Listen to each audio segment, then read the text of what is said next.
nice photographs that I've got here on water lilies, and let's take it from there.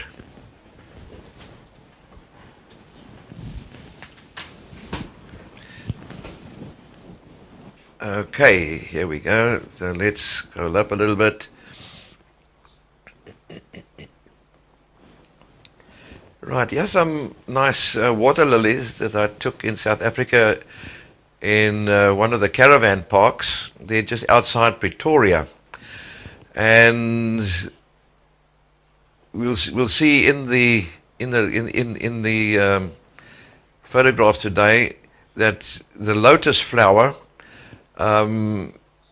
it looks like a lily, etc. But there are a few little differences that differentiate the lotus flower from the normal lily. Although some of the lotus flowers, if you go and Google them, they look exactly the same as a water lily. There's one big major difference from what I can see, and that is to do with the actual leaves themselves. And then in the center, the pod that goes up the, that is developed after the pollination, etc., goes to seed, is almost like a big round thing with dots in the center, and it also has a stem to it. But these leaves are flat, lying on the water, so these are actually water lilies, although this does look like a lotus flower. Very nice, very, very pretty. Okay, here we have a nice group of water lilies. And now we come to that thing. Are these lotus flowers, because all the leaves are up, or are these lilies, where you see here, the ones are down? Now, I'm not quite sure whether it's because there is such a conglomeration here that one of the leaves are actually pushing each other up into the air, because now there you can see that there's hardly any water, is covered the water completely. So it's one of those ones there where you don't know whether it's a water lily or a lotus flower, but I take those are actually lilies. Here we have some other nice water lilies. Let's get that back. There we go. These one are stems, quite tall out of the water from there through to there. This is just, you can see the reflections coming through. And these, although these are white ones here, have a look here. There's a tinge of purple coming through these, and so you got the white flowers, you got a tinge of purple. So what we're going to do, our flowers today, I'm going to paint. The one is going to be the pink color, and the other one I'm going to be doing a lilac one. So just to keep it also in the harmonious range, but not to have the two flowers exactly the same. There's coming up now. Right, there's the same group, a different angle. So if you're photographing a group of flowers like that and you want to get them as reference for painting, photograph them from different angles, from the left, from the right, from the front, a little bit down, a little bit up, and as you do that, you get totally different groups, and with that, you can paint a whole series of paintings that don't look the same. And of course you can leave one flower out, or you can add another one in to make your composition nice and flowing. Let's have a look here. There's another one where we got a bit of water around. You can see the blue of the sky and the green of the reflections of the trees round about it, and all the lily pads. When you're looking at lilies a bit from the distance, and you're looking more on the flat side, all these leaves take on an oval shape. You can see there's the actual width of the leaf, but as you're looking across, you find, oh, thank you, there's a nice coffee come for me there now. thank you, you'll find that that distance shortens, as it were. It flattens out. So when you're painting lilies and leaves and things like that, anything that's got the round shape, be careful of the perspective and get that right. So let's have a look at another one. Right, there's a nice one taken in a rock garden. By the way, the photographs, except for the first ones that I took there, all the other ones are from Morgue File. Well, my own lily ones that I had disappeared with a crash that I had about 18 months back. So here we have some nice leaves. They've got the little turnips, not turnips, turn-ups. Right, anyway. And here we've got this nice pink coming through, and much lighter in the top here as the sun reflects off them and into your eye and reduces the color. In the shade, you see, you start coming to the actual color themselves. But look at the leaves. They also different colors. Some of them got spotted, some of them got slightly yellow into them. And as the sun shines through it, you got the shadow colors. This here has got a bit of reflection coming through. So when you paint the leaves, you don't have to paint them all exactly the same color. Vary the colors of the leaves.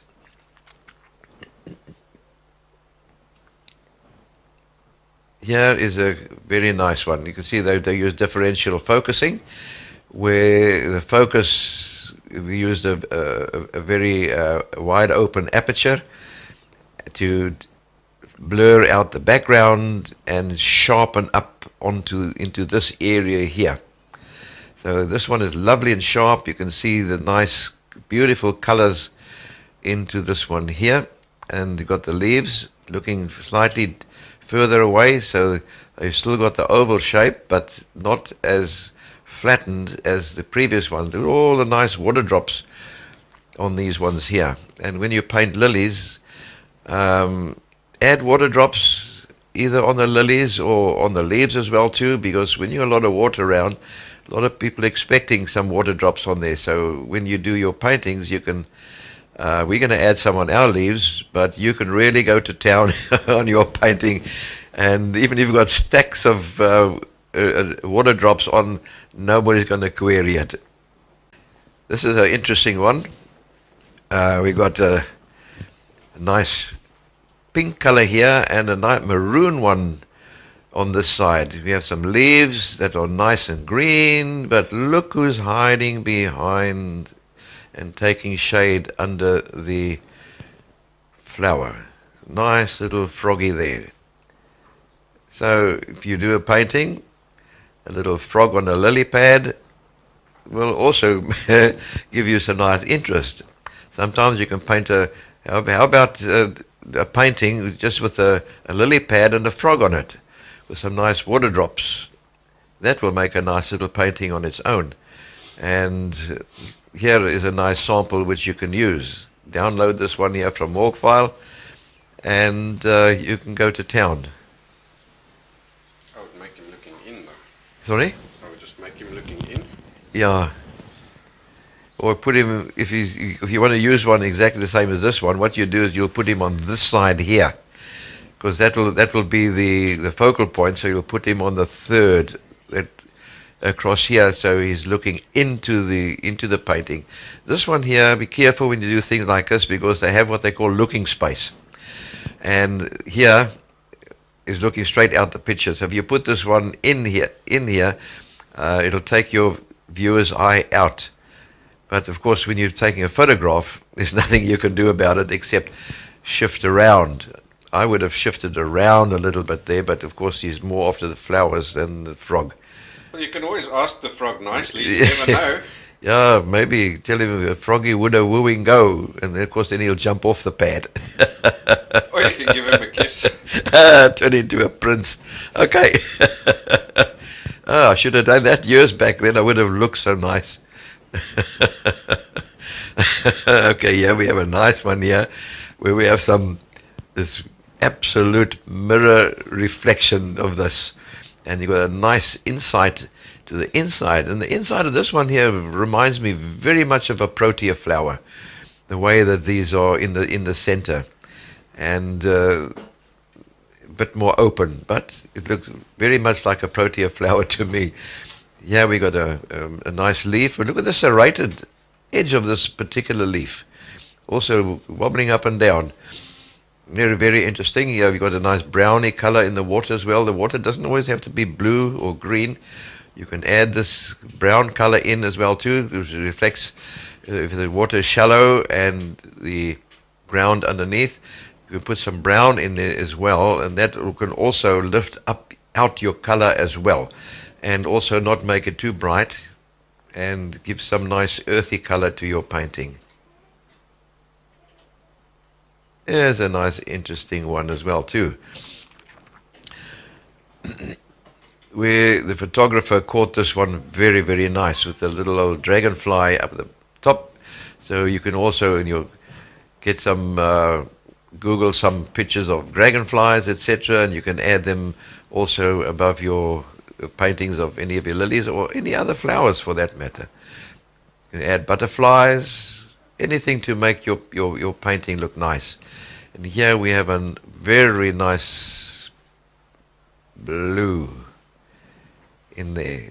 And look at the reflection that blue onto the green. Have a look at that. It's almost like a reddy purple in there into this one. Let's scroll down a little bit, because this is another one here down the bottom, and look at how green these leaves are as opposed to others with a very darker green. So, and here are some of the buds peeping up out through the water and some coming up. So you can always add some buds into your water, your painting as well. Here's a nice white one, and lovely darks all around here, bringing out and lifting the light color out. So the darker your background, the lighter this will look by virtue of the contrast. Let's go to the next one. Okay, that's just a close-up. This is just a close-up of the other one that I took. Some in another part of the pond, where you can actually see the bud coming up, and very interesting here. It's actually lifting the leaf off the water, and this one here hasn't opened yet. You can see the sepals just opening up before even the actual petals open up there as well. And this one's also got serrated edges, and there's no upturns at all. It's completely flat onto the water. There's another one, just to show you can take them at various angles, etc. Okay, and that is just what I've put into the PDF, so you can print it out full. But let's put the actual picture in now that we're going to be using. This one, you can see the very dark green out across here. We're looking actually down, virtually from the top into the lilies, and that is why these lily pads are almost round. So we haven't got that flattened look as we are, because they're looking down. The further looking at anything further, it flattens out, and you get the foreshortening, as it were. These ones here, they've opened up nicely, and in here you can see they've still got a bit of a greeny tinge to these ones. Actually, these ones that you see here are the sepals, the ones that cover the actual flower itself before it opens. So these ones here normally are not the same color as the normal flower, but you got artist license. You can also paint these ones in the same color as those. Nobody's really going to know the difference. And in here, have a look, you've got all the stamens beautifully inside, up inside, and that is a nice feature of these ones we're going to do. This one we're going to paint a little bit darker than this one. This one here I'm going to go into like a blue-violet color. So I think from here, let's go over and we start our painting. Right, there we have the template, which I've already transferred onto the paper. So let's take that one away, put it to the side, and I can see something that I've left out immediately. I didn't check properly. Where's my pencil? Just caught me now. Inside here you got that center of the flower, of the leaf at least, is across here, and let's put that in here. Across there we've got that one. This is one across here. We just put that little piece here. We've got this one here. Okay, and those are the leaves going out, and these are the shadows. So I can do one of two things. All right, let's put the water in first, and then we'll paint the flowers last. So what I'm going to do is I'm going to bring in some, use my little opal pipette, save me some time. I'll put just enough water, which I think we're going to be using there, and I'm going to pick up a little bit of ultramarine into here. Be careful, don't make it too strong, because what has happened is I've actually put, this morning, I put some of the tube paint squeezed out of a tube here into my pan. So you can see there we go. Now that's a little bit much too blue. So I'm going to tone that down a little bit with a little bit of a tiny touch of alizarin crimson, just to get that harsh, very too bright blue. Then I'm going to add a little touch of cadmium yellow into it, just to bring it slightly to that greeny or a bluey gray color. Very little. Okay, then I'm going to start on the top and put that in across here.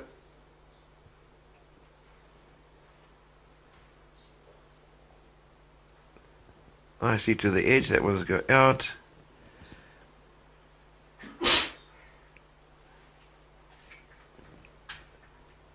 And out the edge. So we another little piece in the top here as well. You got this little piece here. Take that.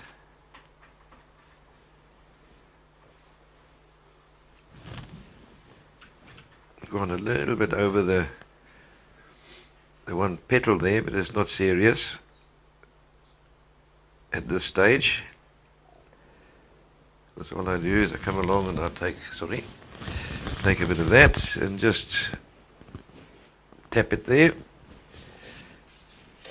and then just go back. See, I'm not putting too much water in this one here, so I'm not having too much of a bead. I'm picking up just enough for me to work into that area. Now we're going to start working with the bigger area. So I'm going to start up the top here.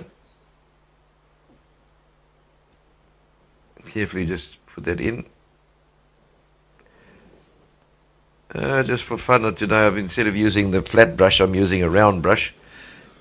Not everybody's got a flat brush, so just to show you can do it also, still do the same thing nicely with the flat brush. Let's put that. And just get some colors in here. I'm going to drop some other colors into this while it's wet just now. So let's just get this going through up into all this area in between there. So I want to keep it wet and drop some colors in. I'm going to work sort of reasonably fast into that area. So I'm leaving a little bit of a bead down the bottom so that I can come along and let's put a bit here. carry on from there just now. Right, I'll come onto that side there just now. I'm going to add a just now, in a short while. Okay, what I'm going to do, I'm going to put a little touch of green into it. So let's put a bit more yellow into this one side here. Make that one corner a little bit more. I'm going to drop some green into, especially here closer to where the leaves are. You've got that picking up the reflections.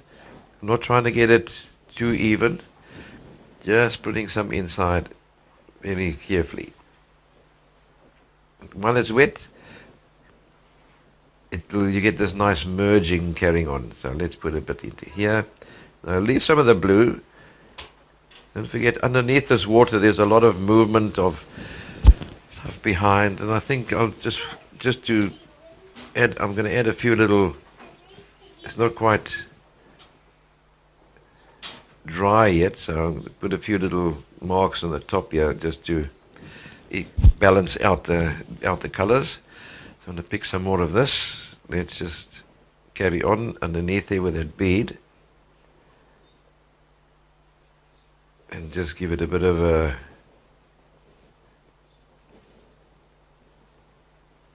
thing there. Let's put that in here, this side. Also right inside there, we'll come out with some darker color over there later.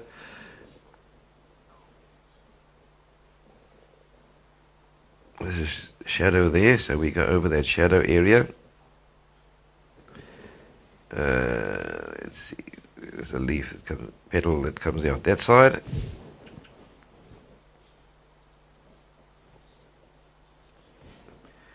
Just wet that one so we don't get too much of a straight stripe in there. A little bit more of the green into here.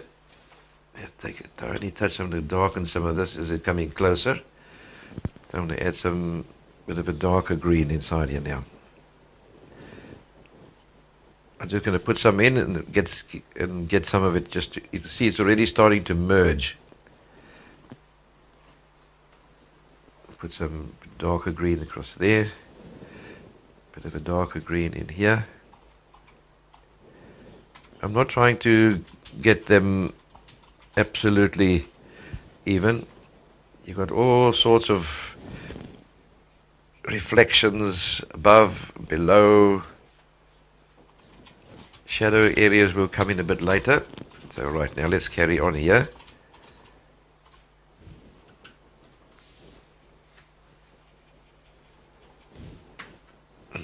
Didn't make quite enough, but that doesn't matter. When you come to this area here, we're going to have a bit of a change, so I'm going to make it slightly darker. A bit more touch into here. Oops. Right, but a nice bluey purple side. A little touch of green, just a little bit. So let's get some of that, a little bit of a hair there. Okay. Touch some of those inside. Sort of blend the lot in together. Touch a bit into here. Cross. Whoops. Where's my? I think that was previously. Let's have a look. Get some of that off. I'm just going to scrub a bit of there. Get most of that off there.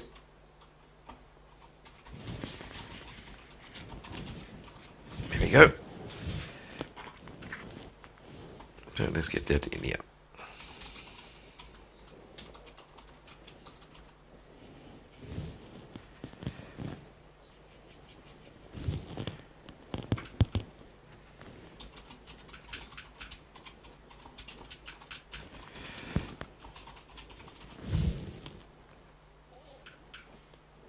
Just darkening a bit here. So let's see.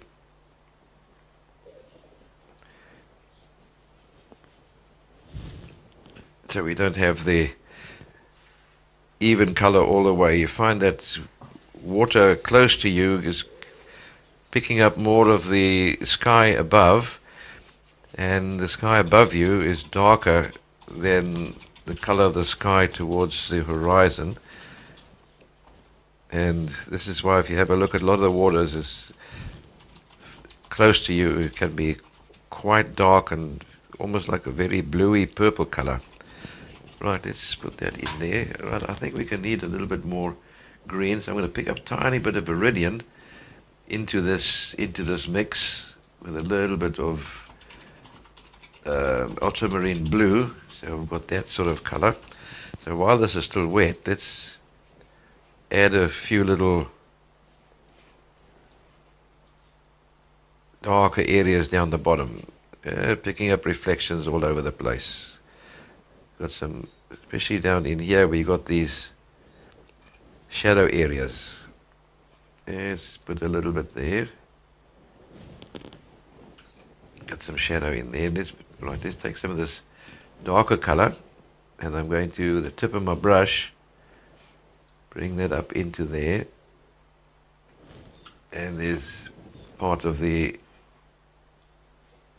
let's widen that a little bit. There we go, it looks better. Shadow areas we'll fill in a bit later. So let's, here, before I forget this part,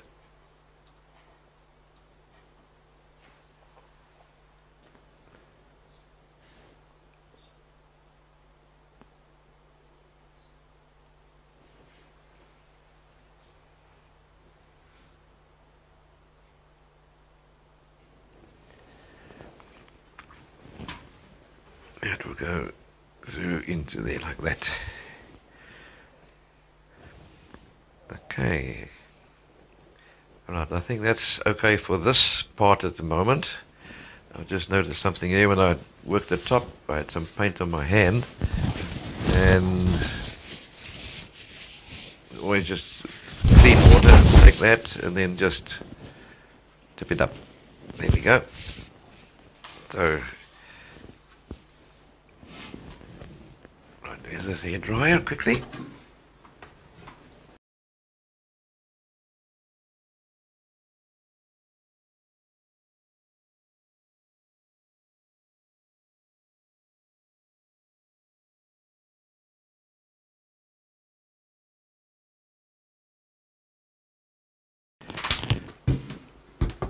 Right, that's dry enough. Now let's go on to the big leaves. So I'm going to use my flat brush this time.